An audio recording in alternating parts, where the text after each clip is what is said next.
Punchline, 18h-19h, Laurence Ferrari sur CNews et Europe 1. 18h40 de retour dans Punchline sur CNews et sur Europe 1, notamment avec Alain Bauer. Trump, le pouvoir des mots, c'est votre livre aux éditions First. On sait qu'il y a en ce moment, mon cher Alain, des négociations qui vont démarrer demain en Turquie entre des représentants iraniens et des représentants américains.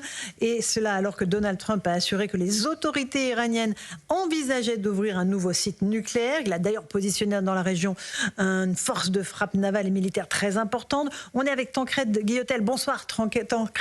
Expliquez-nous un tout petit peu ce qui va se jouer demain. Eh bien, Laurence, c'est dans un contexte de forte tension que les émissaires, les représentants des États-Unis et de l'Iran vont se retrouver à Oman, dans la capitale Mascate, pour tenter de renouer le dialogue. Ils sont attendus autour de la table vers 7h du matin, heure française. Côté américain, on retrouvera Steve Witkoff, un promoteur immobilier devenu émissaire de Donald Trump pour tout le Moyen-Orient. L'Iran a choisi d'envoyer de leur côté leur ministre des Affaires étrangères, Abbas Araghchi. Et quel est le menu des discussions, Tancred? On sait de quoi il va être question très concrètement? Eh bien justement, c'est la grande question désormais à moins de 24 heures de l'ouverture des négociations, puisque les deux pays ne sont toujours pas d'accord. L'Iran veut limiter les discussions au nucléaire, un sujet de contentieux depuis des décennies, les pays occidentaux souhaitant empêcher l'Iran d'accéder à l'arme nucléaire. Mais Washington veut que d'autres sujets soient abordés, la portée des missiles balistiques iraniens, le soutien de l'Iran à plusieurs organisations terroristes dans la région comme le Hamas ou le Hezbollah, ou encore la répression par l'Iran de sa population qui a fait plusieurs milliers de morts, des thèmes très important pour les États-Unis. Hier encore, Donald Trump a maintenu sa menace d'une intervention militaire si Téhéran venait à refuser les revendications américaines. Merci beaucoup, Tancred Guillotel, pour ces explications. Louis de Ragnel, est-ce que ce sont des négociations factices, je dirais? Est-ce que le seul but de l'Iran n'est pas juste de gagner du temps, comme il l'a toujours fait, et de balader tous ceux qui ont tenté de stopper le programme nucléaire iranien? Vous avez raison. Donald Trump veut montrer qu'il organise quelque chose. Donc les États-Unis ont intérêt à ce que cette rencontre ait lieu. Alors il y a eu des intenses débats pour savoir où est-ce que ça avait lieu, avec qui. Les Américains voulaient que le guide suprême soit présent.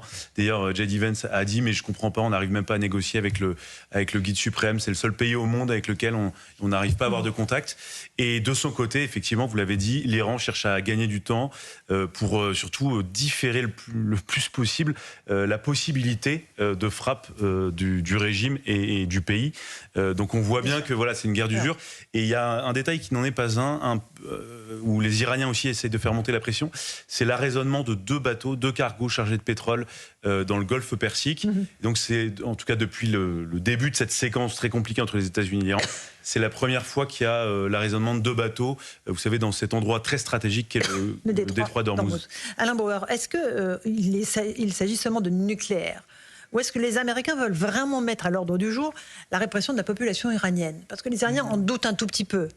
Oui, ils ont raison, puisque dans la stratégie de sécurité nationale américaine, comme dans la stratégie de défense nationale américaine, le côté humanitaire, démocratie, etc., est considéré comme une erreur historique sur laquelle il faut revenir. Donc tout ceci a été rajouté in fine. C'était d'ailleurs pas du tout dans le programme des négociations. Le programme nucléaire est le sujet central, avec le 4e site dont les Américains étaient informés et qu'ils n'ont pas bombardé lors de la guerre des 12 jours.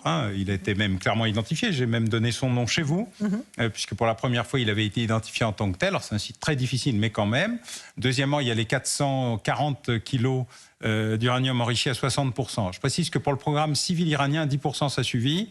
90% c'est la bombe, 60% c'est au seuil de la bombe. Et donc le problème, c'est qu'une partie ou l'ensemble de ces 440 kilos est non identifié et non identifiable. Et un des sujets, c'est de les remettre sur la carte et de remettre l'AIEA, l'Agence internationale de l'énergie atomique, pour identifier le positionnement éventuel de ça. Le troisième problème, c'est les missiles.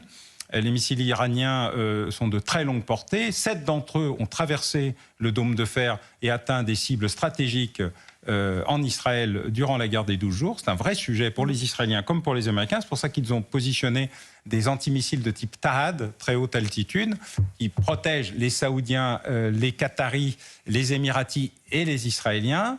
Et puis, effectivement, il y a les résidus de ce qu'on appelle les proxys. Bon, le Hamas est très affaibli, malgré tout. Le Hezbollah n'a toujours pas désarmé. Les Houthis sont toujours en situation de faire beaucoup de dégâts, justement, dans le Golfe. Et puis, vous avez eu 2 provocations.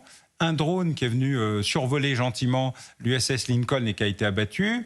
Une attaque contre des gardiens de la Révolution, les mêmes qui ont raisonné les deux pétroliers, contre un pétrolier américain qui ravitaillait la flotte militaire, c'est pas un pétrolier civil, contrairement à ce qui a été indiqué. Et donc il y a des tensions. L'ayatollah ne veut pas négocier et il a tous les pouvoirs. Ceux qui font la différence, c'est le corps des gardiens de la Révolution, dont le chef vient de changer, il y a moins d'1 an, et qui est très dur. C'est lui qui a organisé la répression. Les 5, 10, 30 000 morts, c'est lui. C'est lui en tant que coordinateur du programme. Et puis, il y a le gouvernement iranien, qui ressemble à peu près à un gouvernement de la 4e République, avec un président de 4e République, qui dit « Oui, moi je veux négocier, mais qui n'a aucun pouvoir de négociation. Le seul homme qui aurait dû se trouver à Oman, non, c'est Ali Larijani.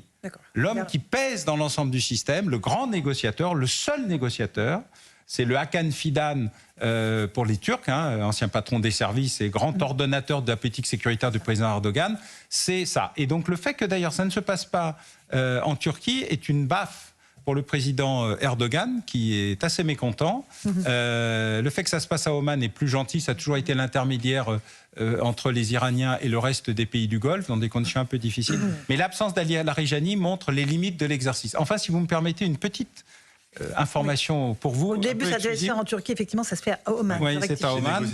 C'est que le chef d'état-major de Tsahal a dit, il y a à peine 48 heures, attention, il y a une période commémorative du 1er au 11 février, qui est l'intervalle entre l'arrivée au pouvoir de l'ayatollah Khomeini en 79 et la chute du Shah.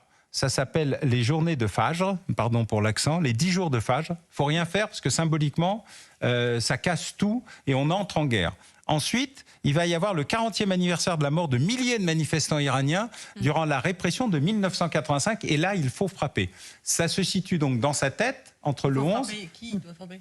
Israël doit frapper Israël, les Américains. Donc c'est le moment de taper parce que le cumul de la répression récente et du souvenir de la répression précédente peut amener à une vraie rupture à l'intérieur du pouvoir iranien. En tout cas, c'est l'estimation qu'il fait. Ce qui explique pourquoi le renseignement israélien est allé présenter tout ça, pourquoi la note de synthèse du renseignement américain dit « le pouvoir est plus fragile qu'on ne le croit » et donc il y a un mais il faut bien choisir le moment et selon le chef d'état-major de Tsahal, c'est entre le 11 et le 15 février. Bon, on a une Catherine Ney. Voilà. Alors ça, on sait à peu près ce qu'ils veulent frapper. D'abord, les frappes sont ciblées sur la reconstruction des usines de propergol et des éléments de propulsion qui ont été renforcés et remis à niveau par les Chinois récemment. Ensuite, il y a l'état des centrifugeuses qui ne semble pas nécessiter de retaper une nouvelle fois. De toute façon, il n'y a quasiment plus de ces bombes très forte pouvoir de pénétration et en profondeur. Il y a le 4e site qui pourrait, lui, faire l'objet d'un objectif en tant que tel. Et les B1, B2 semblent se rapprocher à nouveau de Chagos, c'est-à-dire de l'endroit où il pourrait être à disposition. Et puis, il y a les éliminations ciblées. Le vrai problème, c'est que éliminer le guide ne résout aucun problème, puisqu'il n'y a pas de vice-présidente comme au Venezuela pour être beaucoup plus bienveillante avec les Américains.